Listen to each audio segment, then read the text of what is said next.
Oh, this map. Yeah, this is a good 2v2 map, and it really makes for different playstyles on each of the different sides here.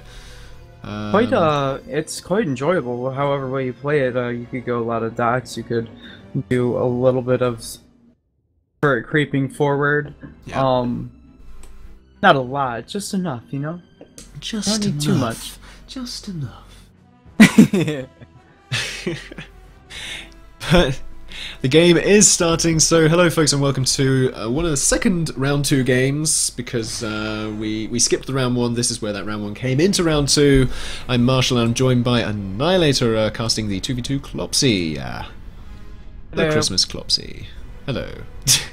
So Oxide. Yeah. Oh, you want me to do it? No, you do it. You do it. Alright. In red. In red. On the red side, Oxide, Ion, and Xankar versus Kimberlee and the mouse, and the name is cut off. And Mausengamer. Mausengamer, gamer. But GG so both casters. sides are opening up with Double bots, with it seems. double bots. Yeah. We see Xankar and Oxide wanting to get some air in as well after that. Well, they're already setting up turrets as they advance towards the center of the middle. What you tend to see on this map is, as we can see in the build queues there, the transition into vehicles relatively early on. Once the bots, you can get out the docks to go push forward. Alternatively, you can hang back a little bit and then go for your sort of slow creeping pushes, because if we actually take a second to actually look at this map, most of the metal is in the no man's land. One side is quite open with a few bits of terrain, choke points there, which are good to control, but the other side even more so.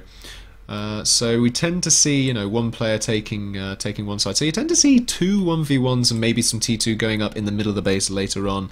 But it's interesting how the teams have gone for their heavier air presence in their bases at this point. Team Orange up top with Kimberlee and Mausengamer. Only one air factory. They seem to be sort of sitting around a little bit, going a little bit hard on the eco early on.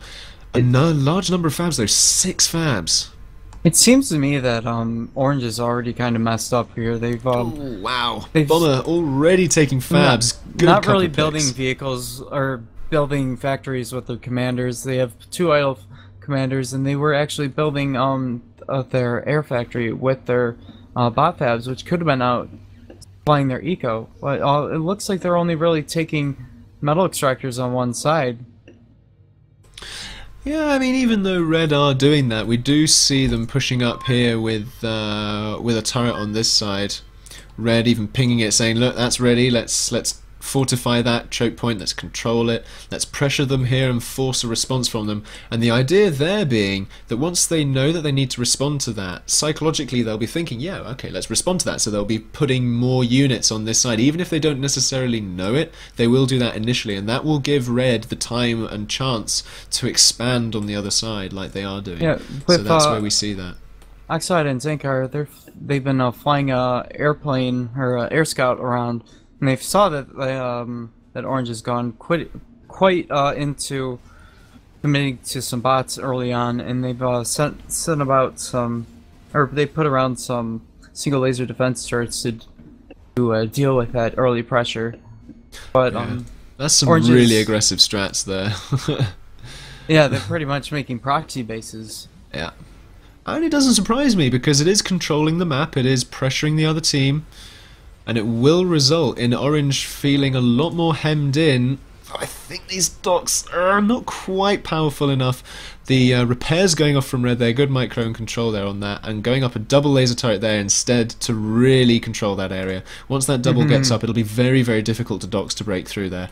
And the progressive creep will mean that Orange really have to get some vehicles out to this side, or at least take out those fabricators to stop Red on that side. Having a look on the other side though, even more proxy bases from Red on the far side there, more turrets. They do have the chance and the window of opportunity to get up those double point turrets, which will really lock down the land. Kimberlee lolling a couple of times.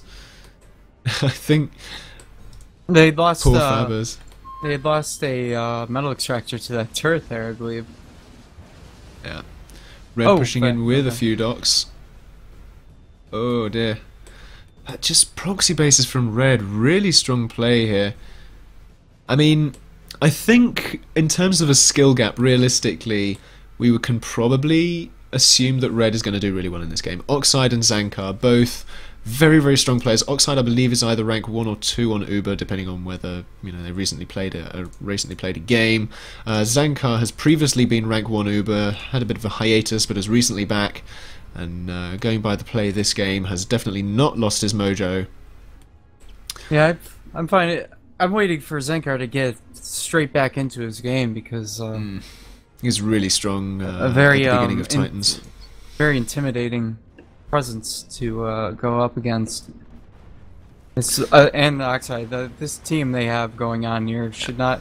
They should have told him no, find a different teammate because it's a Clopsey. Names put together, it's scary.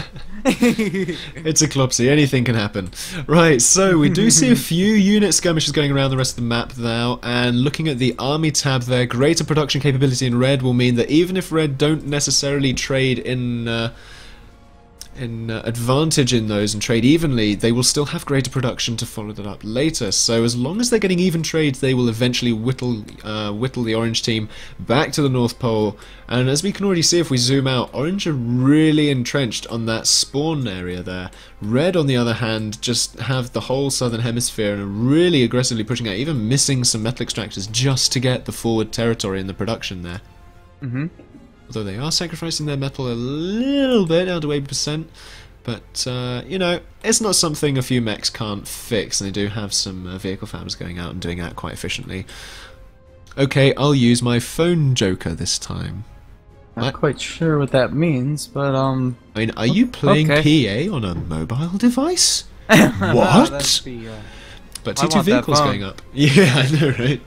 That phone must be like a super beefy, like quad-core, uber-RAM-orific phone in order to handle PA. But the T2 vehicles going up there, and again we'll see, even if not a good trade for Red here, and this is what I mean, as long as they're getting even to good trades, they're in the money.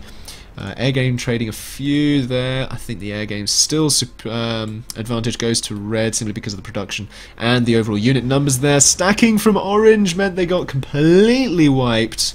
Bombers running away with a tail between their legs, getting eaten up as a result.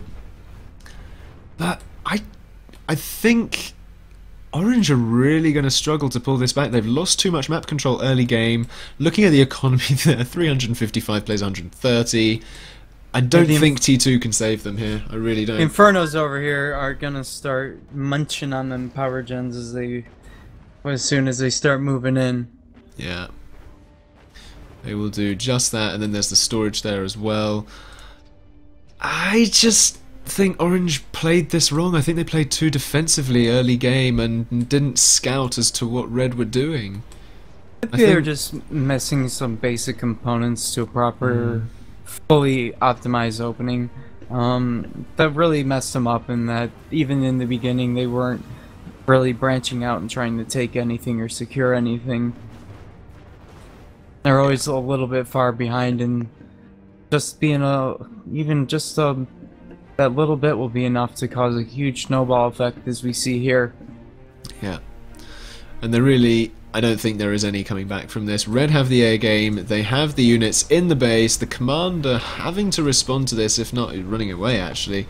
I think that's probably the best idea, maybe with a GG called from the distance. But yeah, we even see some drifters coming out from Red now as well. That's the one. Oh my goodness, pole lock and scrolling in on poles is not friendly. Oh no. But yeah, units now. There's the GGs from Kimberlee. Yeah, I don't think we expected anything else, really, did we? Looking at your stream here, I see what you mean. That was like, I thought I was about to fall over looking at that. Whew. There we go. Yeah, well, not exactly an unexpected result, but still well played from Red there. Really aggressive strats, just kept Orange on the back foot the whole game, and the snowball rolled. 3 levelers coming in with Inferno's defense. Oh, he needs to get into the water. Yeah, he has to flee. But Levelers could pick him off if they targeted him. He was in range there for a little bit. Blue missed a trick there with getting a commander snipe. He's not in the water yet. I think the Leviathan's about to get target down. Yeah, that or the torpedo launcher. But this commander here really in peril, taking a bit of damage there. 63. Levelers just in range almost. The commander trying to juke around the wreckages down to 56. Just about managed to survive there, going around the rest of the planet because we kind of look at that neglected T2. it. Look at that T2 that they have going up in the water by Blue. They have their answer, it looks like. Yeah, and because in the economy tab there, 4 times the eco for the metal income and double the power income.